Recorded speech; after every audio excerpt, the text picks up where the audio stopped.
السلام عليكم ورحمة الله وبركاته. ازيكم عاملين ايه؟ يا رب تكونوا بخير. النهاردة هنتكلم ان شاء الله عن الشق في سقف الحلق. احنا المرة اللي فاتت الفيديو اللي فات اتكلمنا عن الشفة الأرنبية، الشقة اللي في الشفة الأرنبية. تمام، والفيديو موجود في القناة. النهاردة هنتكلم عن ايه الشق في سقف الحلق. طبعا الشق في سقف الحلق بيبقى فيه كذا نوع. كل طفل بيبقى مختلف عن التاني. في طفل مثلا بيبقى عنده شق من اول الشفة لحد سقف بقه كله مثلا، وفي طفل بيبقى عنده شفة أرنبية مزدوجة مع سقف بق مزدوج ومع بياخد اللثة كمان. بيحتاج ده بقى دكتور أسنان ويظبط كمان اللثة، وبيحتاج كذا عملية جراحية. وفي نوع اللي هو الشق اللي في الرخم. يعني ايه الشق الرخم؟ السقف البق ده فيه جزئين، عبارة عن جزئين، يعني جزء صلب اللي هو العظم او اللي بعد اللثة على طول، من جوه بعد اللثة على طول. في ده الدكاترة بتسميه الجزء الصلب، اللي هو لو في شق في المنطقة بيقولك في العظم. وفي نوع تاني اللي هو بيبقى الرخو، اللي هو في المنطقه اللي بعد العظم، اللي هي قبل اللوز على طول، اخر سقف البق. دي كانت تجربتي انا مع ابني بقى، كاني اتولد كده عنده شق في المنطقه اللي هي في اخر سقف البق. المفروض اللي هي يعني شق بسيط وفتحه صغيره وكده. الحمد لله على كل حال. ايا كان الانواع دي كلها هكلمكم عن قبل العمليه وبعد العمليه. ايا كان النوع الشق ده. طب الطفل ده هيرضع ازاي؟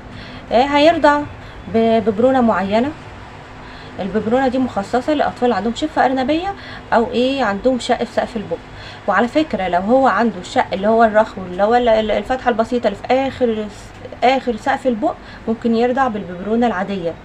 انا كنت بعمل كده مع ابني، كان الدكتور اطفال نصحني بكده، قال لي عادي، هو الشق بسيط جدا، ممكن يرضع بالبرونه العاديه، بس هو عشان كان بقه ضعيف ما بيقدرش يشفط، وده عشان عنده شق، فكانت بوسع له الببرونه شويه من فوق، او بعملها على شكل اكس صغير كده، عشان تنزل له اللبن في بقه من غير مجهود، لان هو بقه ضعيف.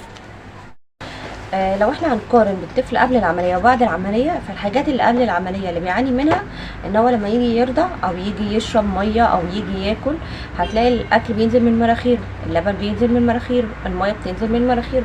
بعد العمليه لا، طبعا الحمد لله بعد ما الجرح يقفل خالص هيبقى طبيعي عادي، هياكل ويشرب عادي، مفيش حاجه تنزل من المناخير.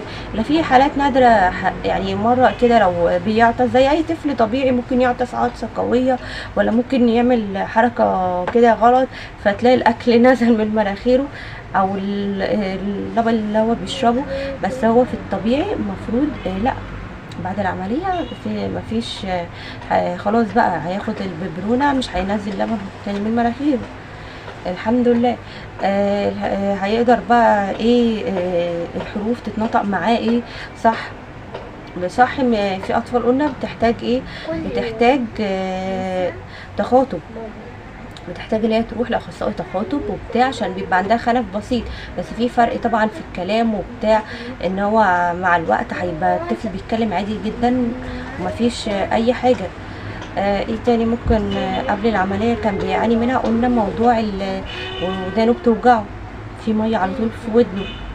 لا، بعد العمليه ان شاء الله معظم الاطفال مبيبقاش الحمد لله ما بتشتكيش، يعني الحمد لله من ودنها. الا بقى لو الحاجات العاديه بقى بتاعت الاطفال دي، ان في شمع في ودنها، الالتهابات بتاعت اللي هي ناتجه عن البرد بتاع، بس مش اللي هي على طول مستمره ودنه وجعاك. فده الفرق بين قبل العمليه وبعد العمليه. الطفل بعد العمليه وخلاص ابنك عمل العمليه الحمد لله وقام بالسلامه وما شاء الله بقى كويس ومفيش حاجه، هتبداي بقى تاخدي بالك من كلامه، ركزي معاه بقى. في خنف شويه، طب بينطق الحروف صح ولا لا؟ وعلى فكره اغلبيه الاطفال بيبقى عندهم شق، بيبقى عندهم يعني خرف بسيط، يعني مش ما تقلقيش، فممكن ده بيتظبط مع اخصائيه التخاطب. فهو برضو في مستشفى نيل الامل بعد ما ابني خلص العمليه والحمد لله وطمنوا عليه، حولونا بقى على عياده التخاطب، وبيتابع مع دكتوره التخاطب هناك.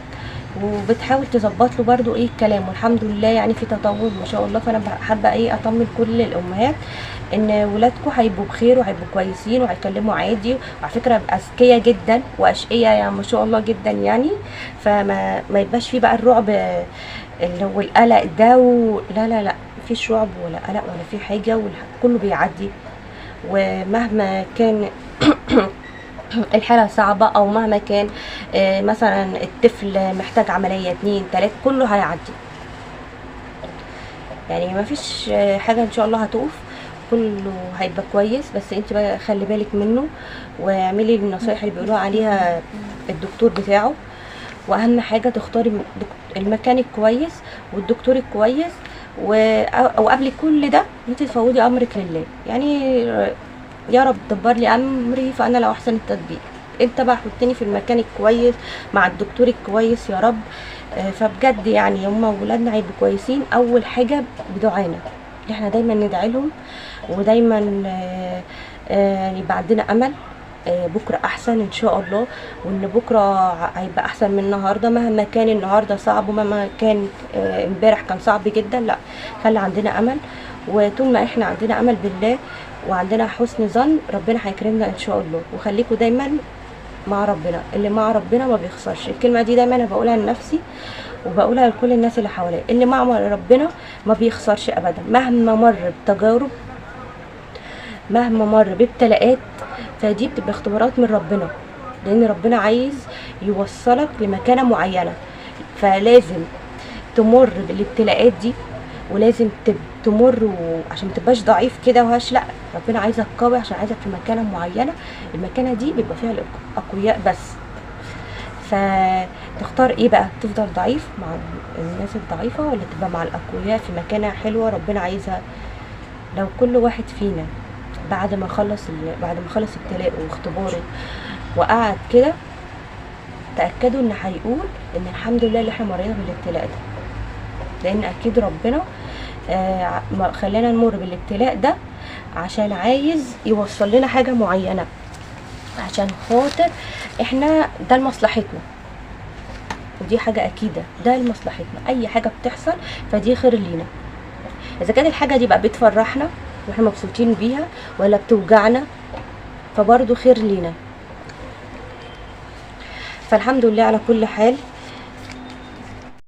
لو وصلتوا معايا لحد دلوقتي فياريت لو تكرمتوا دوسوا لايك واشتركوا في القناه عشان يوصل لكم ان شاء الله باذن الله كل جديد.